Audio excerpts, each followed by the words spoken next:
Well, some New Yorkers got a raise today.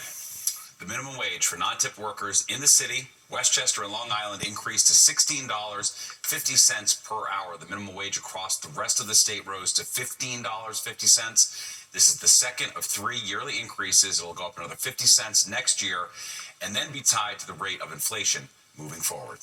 In 2025, we should learn who will be awarded a casino license in downstate New York. According to the timeline from the State Gaming Board, all applications are now due June 27th with a decision on licenses by the 31st. Some of the current proposals include a resort and casino at Hudson Yards, an entertainment complex at Metropolitan Park near Citi Field, and converting the former home of the New York Islanders into a casino. All right, well, if you were to look at Times Square right now, we did at the top of the show, you wouldn't be able to tell that about 1 million people were there to ring in the new year last night. That's because sanitation workers were hard at work cleaning up all the mess. Shortly after the clock struck midnight, they cleaned up some roughly 3,000 pounds of confetti that fell onto the crowd, and they had it just that much harder this year, of course, because it got soaked in the process as well. Yeah. That's a lot of work. Well, what's so funny, we interviewed the president of the Times Square Alliance, and Nick was listening in on this too, because he said that you can't shovel snow, but apparently, Nick, they had to shovel all that wet confetti. Oh, and think of that sounds backbreaking to me. Is Yeah, what it sounds like. Worse than snow, really I would does. think so. So kudos to our sanitation team, New York City Sanitation, for taking that on. And at least now we're dry, and at least the rain ended before the ball dropped last night. That was a good thing. But right before is when it poured, and then of course we had the lightning and thunder all across the area. Now we're just going to transition to colder weather and windy weather. If you've been outside much of this afternoon into tonight, you know what I'm talking about. Look at the temps, upper 30s, North Jersey, Hudson Valley now. 41 in the city, 40 down by Belmar, mostly 40 across the island into southern Connecticut. The wind is still busy. It's out of the west-northwest at 10 to 20 sustained. But again, you're going to see those gusts up getting up around 40 miles per hour or greater. That's going to continue tonight and on into tomorrow, as again you can see by some of these numbers right now. So the wind chill now becoming a factor. It is feeling like it's in the 20s to low 30s.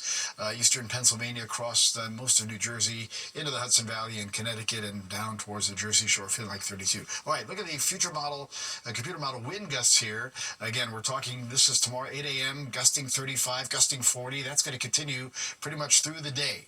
So be planning for that as well. With temperatures that will be colder tomorrow, there'll definitely be a considerable chill in the air as we're going into tomorrow. The winds eventually will die down a little bit, but still, even on Friday, probably have still a pretty gusty wind. It won't be until later Friday evening that it dies down temporarily, because I think it's going to get windy again as we move on through the upcoming weekend. In the meantime, the wind advisory is still in effect. It has now been taken down for parts of southeastern Pennsylvania and southern New Jersey, but the rest of the area, this is going to go right through tomorrow. So again, make your plans accordingly. In the meantime, the rain showers that we had, yes, you saw a few of them maybe this afternoon. Well, they're all gone off to the north and east now, so no worries about that.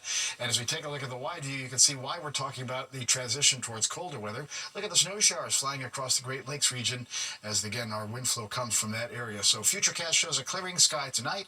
Well, the sunshine, some clouds, but again, a strong wind tomorrow, and that will continue tomorrow night on into Friday as well.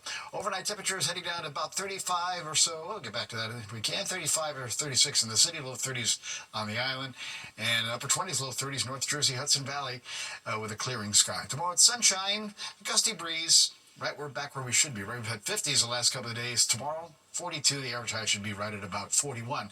Even colder weather that will be arriving this weekend. Steve and Natasha? That's what I normally associate with this time of year, the first real bitter blast. So it's coming. Coming sooner or later, for sure. Yep. Thanks, Nick. All right, of course, we're just 4 days away from congestion pricing taking its toll. But as the countdown continues tonight, what we're learning about a last-ditch effort to stop it. All right, and back to the major breaking news out of New Orleans. New details pouring in about the suspect accused of ramming his truck into New Year's revelers. We're going to talk to a retired NYPD detective about the investigation.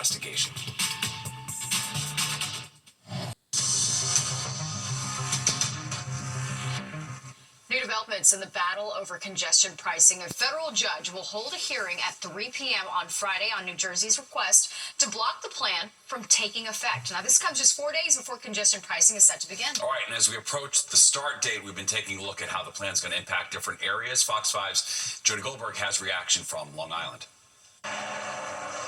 From Plainview It's just too much money. to Port Jefferson, We have no choice. people we spoke with who work in and visit the city agree come Sunday, congestion pricing will only complicate things. That's significant in terms of how much money you're paying. I'm going to go out of my way to see my my son in the city. Abe prefers driving over taking the train every other week when he visits his son on the Upper West Side. It's more convenient, and you have more flexibility with your time. Now he'll have to tack on a toll and an extra 30 minutes to his trip as he plans on principle to go around the congestion pricing zone. I'm going to have to take the long route, go way up north to come back down. Officials don't expect to see that big of a change in traffic from Long Island or an uptick in ridership. That's because they say 80% of people who work in the congestion pricing zone from out here already take the train.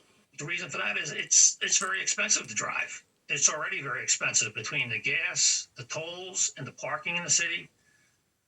So the people who will continue to drive can afford to do so.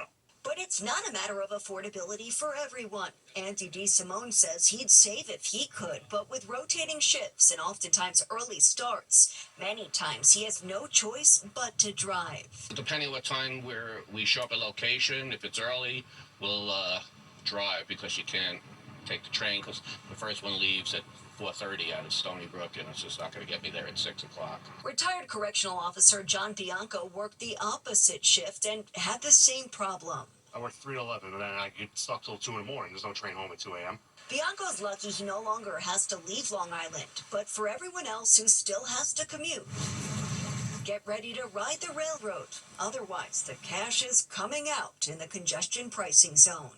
Jody Goldberg, Fox 5 News.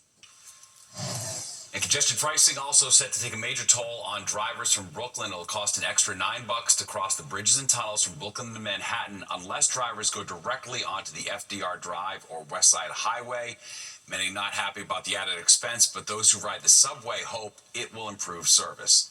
I hope something can be done to reverse it, but that doesn't seem to be likely. But I think it will discourage people from going, and then hopefully we can get some of the harmful gases out of our environment, which at the end of the day I think it's more important than people being uncomfortable in like the train and stuff.